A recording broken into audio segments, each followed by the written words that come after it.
My name is Grace, and I'm from HowNow. We will do introductions just in a moment. But the first thing to kind of talk about, what I want to just do a bit of an intro with, is there's no denying we're in a fast-changing world. Hello, and we know that companies who develop skills and really keep that and retain that top talent are the companies who are going to seize new opportunities and win. But the challenge, especially in an economic downturn, is getting that buy-in from business leaders and those decision makers ultimately in your business. Luckily, we're joined by someone today who's been there and done it really recently, FitFlop's Jack Burge.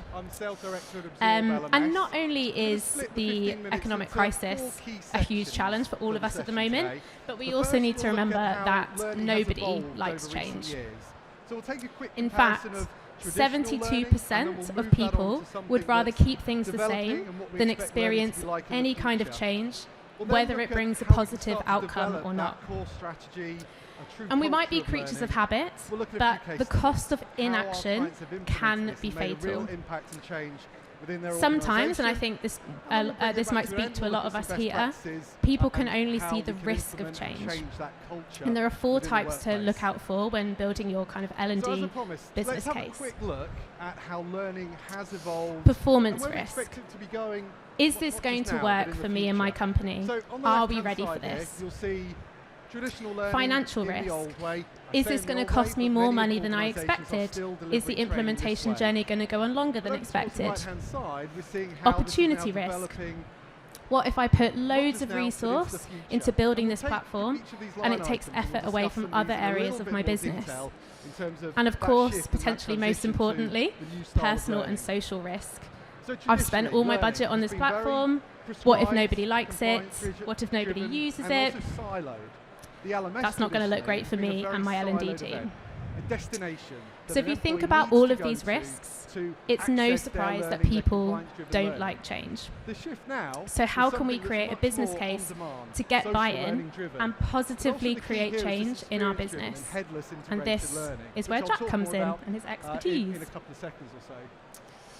So 1 week before Jack started a new role as the first learning and development partner at FitFlop, he was here a year ago, walking the floor of learning technologies, just like many of you might be today, browsing the market for a potential learning technology platform. And a year later, here we are. After leading a detailed RFP, tender process and implementation, Jack has brought in a new learning platform tool, HowNow, which is now live, providing that critical foundation for enabling strategy objectives at FitFlop. Jack, do you want to just do a little intro for everyone? Sure. Hi everyone.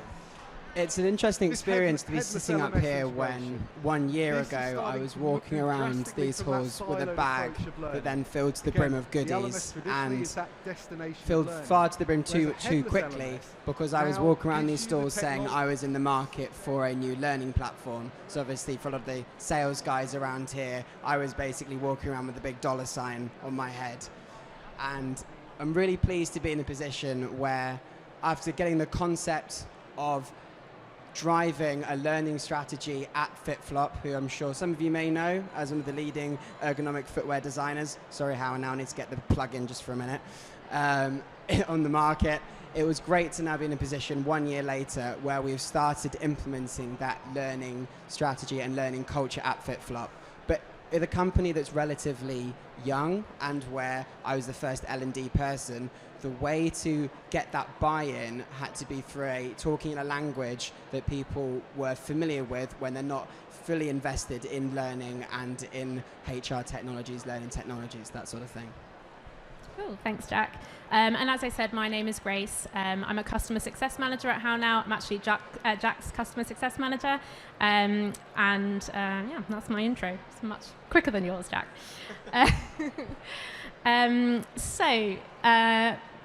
Basically, we just want to take it back to the beginning. Jack, why don't you tell us just about the start of the process when you were here, trying to secure an L&D platform in this kind of economic downturn? Yeah, sure. So in this time of economic change, you have to talk in senses which make sense to people at a high level. So I kind of started with framing a L&D business case via compliance. What we've got here at the end is the end result of where we got to now implementing a learning strategy through a recent trip of mine to New York. But I couldn't get through a business case saying I'm going to use a learning platform to train retail staff on our product and our technology and our brand via a learning platform. That wasn't going to make sense. So when I joined the company, one of my first thrilling tasks to do was to make sure that our company completed our cybersecurity compliance requirements. And that sort of began as the first stepping stone in order to get a fully formed business case over the line. The cybersecurity training was something that people were familiar with, and someone high up as a CFO understands the requirements. You take that as a foundation, talk in that language, you can then start using that as a stepping stone to get into the more exciting stuff, was where we end up a year later with this. Nice, thank you. And I know you've mentioned before to me that kind of the cost of inaction was also a really big factor as well. So maybe you could talk a bit about what you were using before, or not exactly what, but how cybersecurity training was happening before in compliance, and then how you very quickly kind of turned it around with us. Yeah, so when I joined the business, they'd purchased a platform that was managed by a cybersecurity insurer that was third-party controlled. And that was on using some commercial terms that meant that everyone in the business would be trained on these modules once. But in order to meet continual cybersecurity insurance requirements, we'd have to do annual training and report annually. But the commercial terms when I came in didn't support that.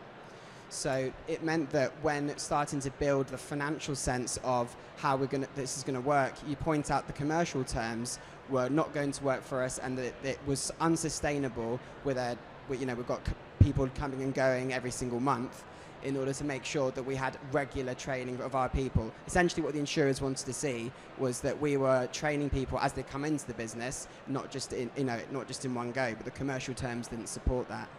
So that was one easy identification. And with it being on a third-party control platform, when there were errors on the back end, we didn't actually have the access to see why there were errors, which was then wasting time, some people having to do the training twice, and then the actual completion of that training not being reported in the right way.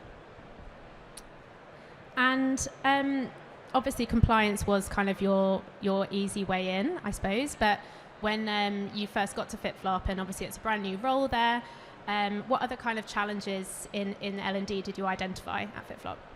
So the main challenge I identified that I talked about really in my interview was that their L&D was kind of trying to do training for the sake of saying that we do training, saying, well, we have Excel sessions and we can do a lunch and learn. On somewhere in the business, or some assets in the business, and then here's a subscription to one package that's hosted externally.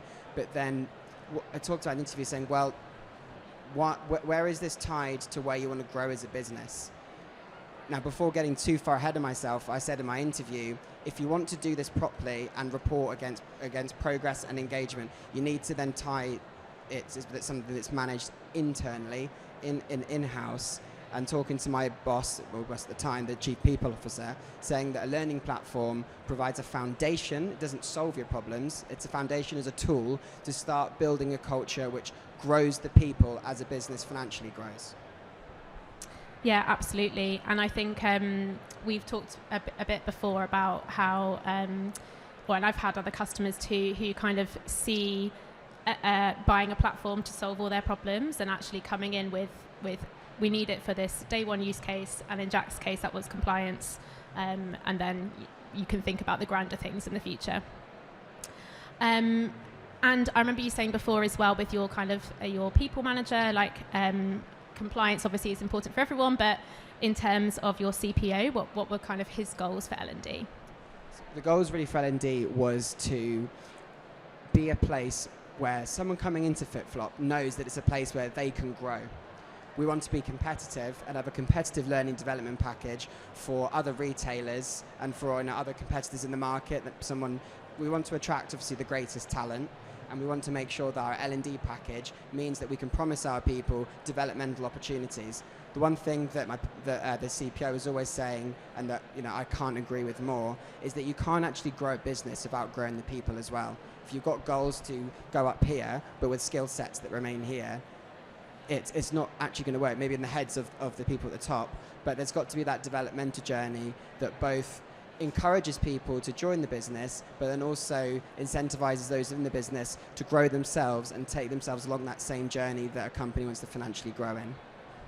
Yeah, absolutely. And I think that kind of ties in nicely with speaking to those different stakeholders as well. So obviously the way you positioned bringing a learning platform into your CPO was very different than your CFO, like we've discussed.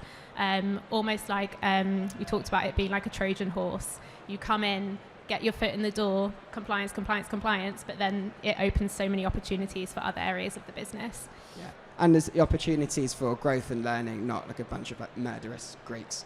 It's an opportunities to really like grow the business and ultimately for the good. Trojan horse in the best possible way. Yeah, absolutely. And I guess it might be helpful to kind of hear the journey and the project management side of it as well, and how the order maybe where you tackled each stakeholder and like how you chose to go about that. Yeah, sure. So the project management side of it comes from some experience in my previous company. So I in my previous company, I worked in an L&D specialist role as part of a transformation program. So working every single day in project management using, I'm sure you've used Jira and those fun Gantt charts and project plans, which was on a huge scale. But I was able to then go to a business which had an opportunity for me to use some of those skills, but instead of working for a project manager and then ticking off all of my task lists, actually own that myself. And so having an opportunity to do an implementation and use project management to make sure that the project was delivered on time and done in a sensible way. I think what was quite interesting was some of the members of my team hadn't seen a Gantt chart before in people, and hadn't kind of applied that sort of thinking to something as some happy clappy and creative as L&D. But I'm saying, well, we've got 10 tasks we need to do by this date, and we've got these stakeholders, and if this doesn't work, then we can't get here. But it just simply means that when I said to the business, we've got a learning platform that's going to go live on April the 6th, it went live on April the 6th, and we'd have some calls during the implementation process where I'd bring up my issue list and saying, well, Grace, this needs to be done by here, and almost coming across it not to be like too much of a harsh project manager, but it just meant that collaboratively we made sure that it all worked, and you kept me in check. Yeah. Process of collaboration. Yeah. And I think just hopping back to kind of speaking to those stakeholders as well, and I think some of the struggles that L&D professionals find is backing up a business case with data as well. It can be quite challenging. What did you do internally with each of those stakeholders? What did you present to really get that buy-in?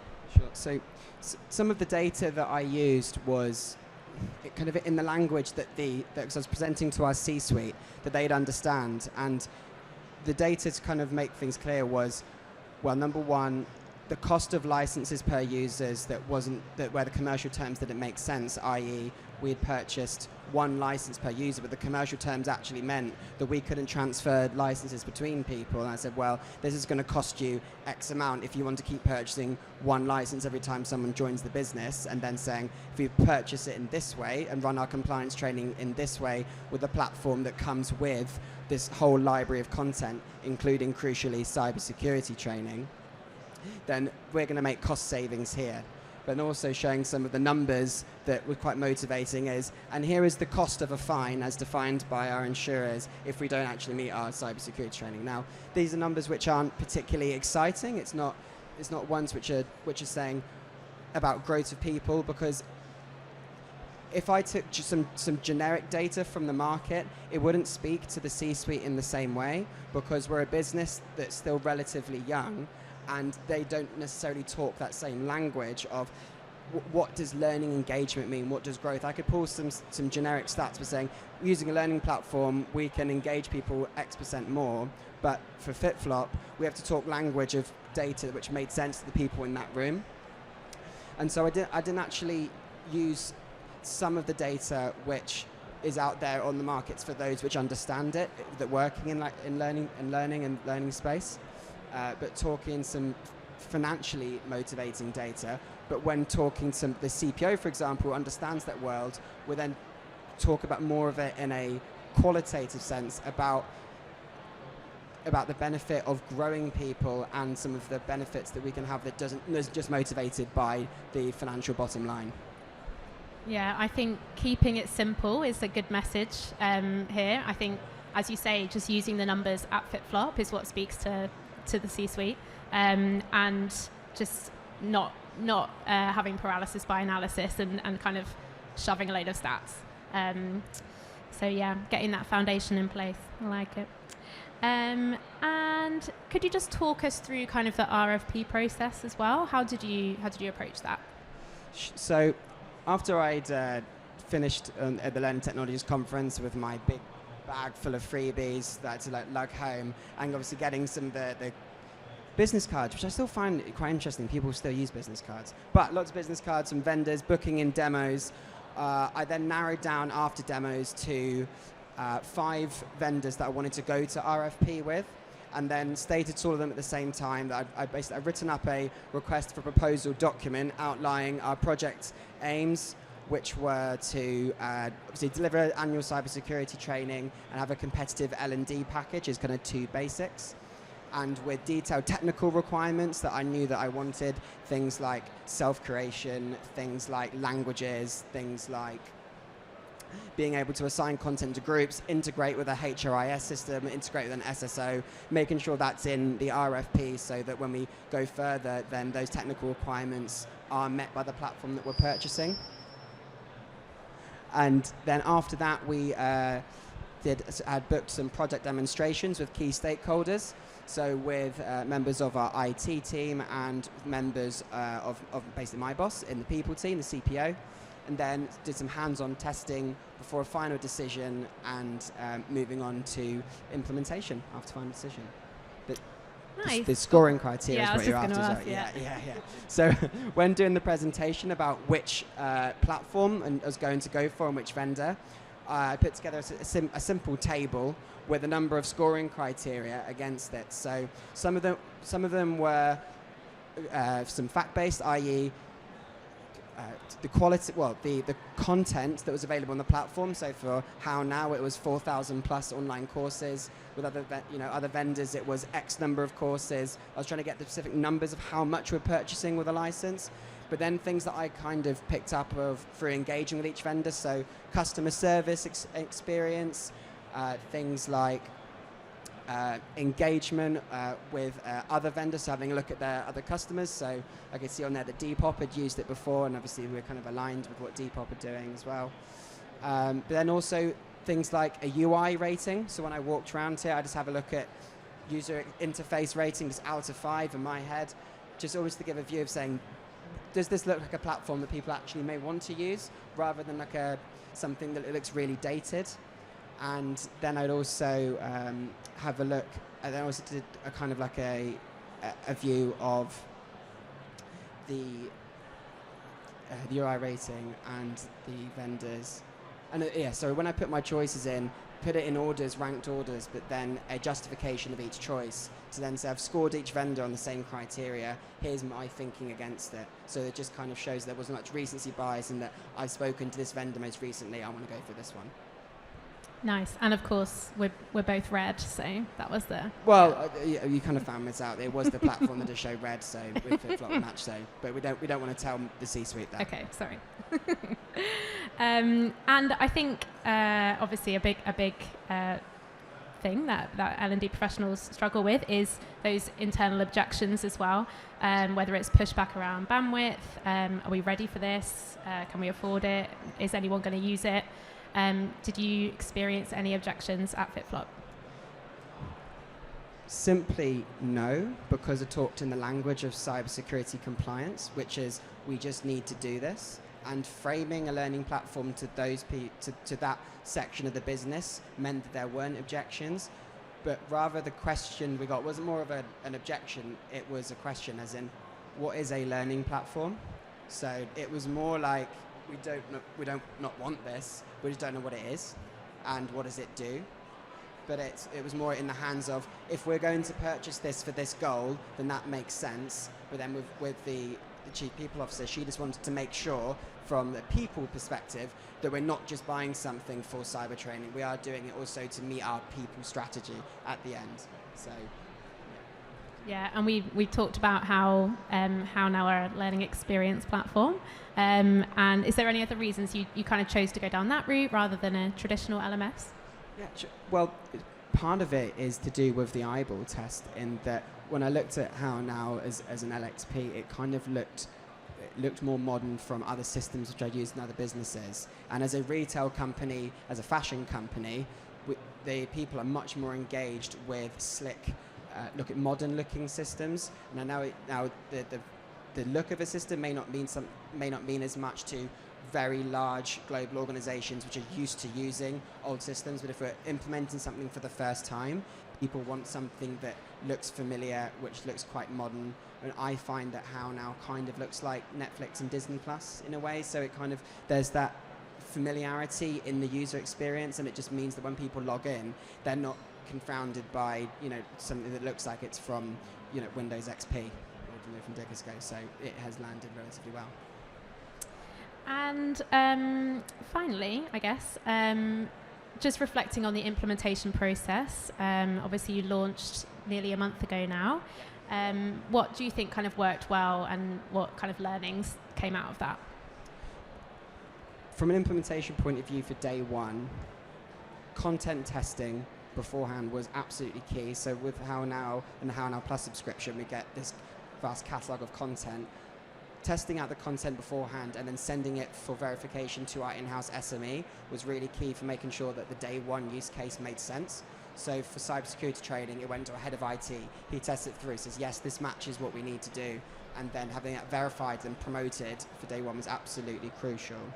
But from a technical perspective, the integration with our HRIS system and integration with our single sign-ons with Cascade and Okta, respectively, was absolutely critical for smooth day one use. It means that if people follow a link to the platform, then click, and then they click our single sign-on, i.e. sign in with Okta, it's one click and they're in the platform already. And it doesn't mean that there's that playing around with setting up passwords, password resets, setting up profiles. It pulls through their profile data from our HRIS system, means that their job title, it means that their name, means that importantly, departments are then pulled through from the HRIS onto the platform. That's all done via the integration, and it means that the sign-in experience is really, really simple. Getting that ready for day one was crucial. And although a user may not see what you've done, because all they've done is click on a link and they're in, it's very, very different to then trying to get people on the platform if it takes multiple clicks and lots of pages of registration. So that landed really well. Yeah, I think working back from day one is just so key to remember. And like you said earlier as well, having a really detailed project plan, holding us both accountable for what we were doing, also worked really well for us. And also holding to account my internal IT team. It's not like I was just badgering you. I did also need to hound our IT team for various setups, but make people accountable, add their name on the project plan, add the names of who's responsible for X. You kind of have to be the bad guy in some instances of holding some IT people to account for certain issues, but it works for getting the success on day one. Yeah, and you did launch on time, which is amazing. And obviously, as we've said a few times now, compliance was your kind of day one use case, way to get in. But you touched on it earlier. You've had a recent trip to New York, and I know that you have been able to use the platform already in a very different way. So it'd be great if you could just share kind of your experience in New York as well. So one of our growth strategies as a business is our new retail rollout. So we can see up on the screen here with my silly smiling face, is our new store in Mercer Street in Soho in New York. And part of our growth strategy of retail rollout means we need to take the new people on that journey itself, i.e. onboarding training of our brand, of our technology and our history. These learnings don't happen by accident. And using HowNow meant that I can train the team on their personal devices, and it means that they can have onboarding training when I'm here, when new people start in the store in New York. This is the more exciting stuff, where it means that when we're trying to build our learning strategy alongside our business growth plans, this is it working in action. But as I said earlier on in this talk, saying that we need a learning platform to train a retail staff wouldn't get a business case over the line. The numbers wouldn't match. I just had to kind of use those terms which motivates a C-suite. But then in practice and reality, what we've got here is retraining the team on how to do a stock receipt. So when we're receiving our boxes of shoes, how we then match it against our delivery note and then make sure it's receipted properly so that the stock lines up between our system and then what's received in the store. But it also means on their phones that they can go through it themselves, and then if they're in the store and they need a reminder of how to do a stock receipt, they can pull the training guide up on their phone and then go through it real time without having lots of pieces of paper. And it just means it's a more interactive way of doing training, and it's something which, this is kind of like stage one for us, but as we grow as a business, using learning in a more interactive way, that's the stuff that excites me the most. And there's also, you can see I'm quite pleased with myself in that picture, but that's also because we're doing lots of shelf building and stacking shoes and steaming clothes, and I just found that quite fun. Check us out if you're in New York. Great, thank you, Jack. We have a couple of minutes actually, if anyone has any questions for Jack at all. Yeah?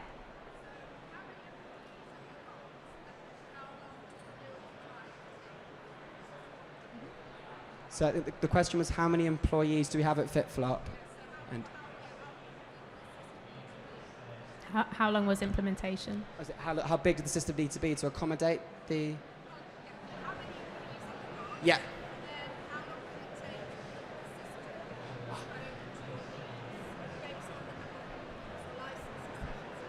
Gotcha. So we have 240 employees at FitFlop roughly. We're growing up to the 250, 300 range at the moment.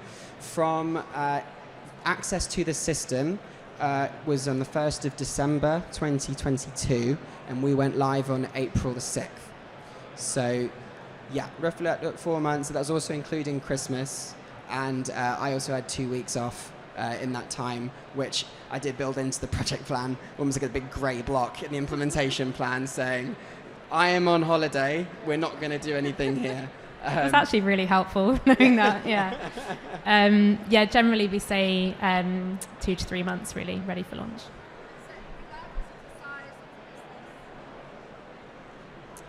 Any other questions? Yeah? Oh, my role, please. Well, if you head over there, in fact, everyone, please, we're right behind the theatre. They're giving us a wave here. So do come over. Feel free to chat to me or anyone else in the team. Yeah, and we can talk about that. And actually, before anyone leaves, you must scan the QR code here. I've been told that you're not allowed to leave until you've done it. To download our guide called Death of the LMS, and there's actually a chapter in there about change and building that business case, and just some more kind of top tips for you. So thank you. I can see the phones up, lovely, and thank you to Jack for sharing your experiences. Hopefully everyone's got some good takeaways from that. So thank you, Jack. Thank you, everyone. Thank you so guys. much. Thank you, guys.